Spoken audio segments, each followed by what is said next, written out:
যা ইচ্ছা তাই চোখের সামনে যাই করবে তাই বানিয়ে দিচ্ছি, এটা আসলে কন্টেন্ট না, এটা আসলে ক্রিয়েটিভ কিছু না। সো এই টাইপের কাজ করা আসলে বাংলাদেশের জন্যই সম্মানহানিকর। তার কারণ হচ্ছে এখন কন্টেন্ট কিন্তু গ্লোবালি যাচ্ছে।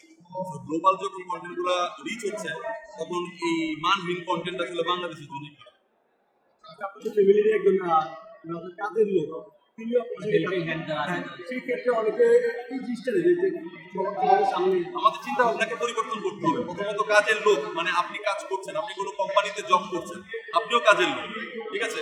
বাট কাজের লোক বলতেই যে আসলে ঘরে কাজ করা মানুষ বুঝি আমরা, এই চিন্তা ভাবনা থেকে বের হয়ে আসতে হবে।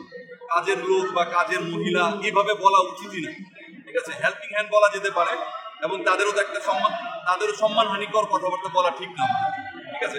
আর আমরা অফিসে যদি জব করি তখন যদি অফিসের কলিগ নিয়ে ভিডিও করতে পারি, আর আমাদের বাসায় যদি কোনো হেল্পিং হ্যান্ড থাকে তাকে নিয়ে ভিডিও করা দিয়ে যদি কারো কোনো কমপ্লেন থাকে, আমি বলবো তার মন মানসিকতা চেঞ্জ করা উচিত।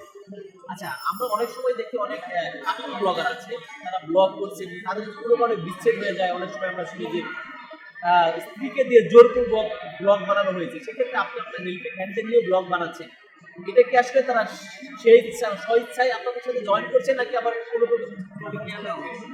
যারা আমরা ভিডিও করছি তো তখন এসে যদি ওরাও হাসতে থাকে এবং ওরাও যদি ওদের অ্যাটিটিউড দেখে মনে ওরা ভিডিওতে আসতে চায়, তখন ওদেরকে না নেওয়া তো ঠিক হবে না, তখন ওদেরকে নেওয়া হয়।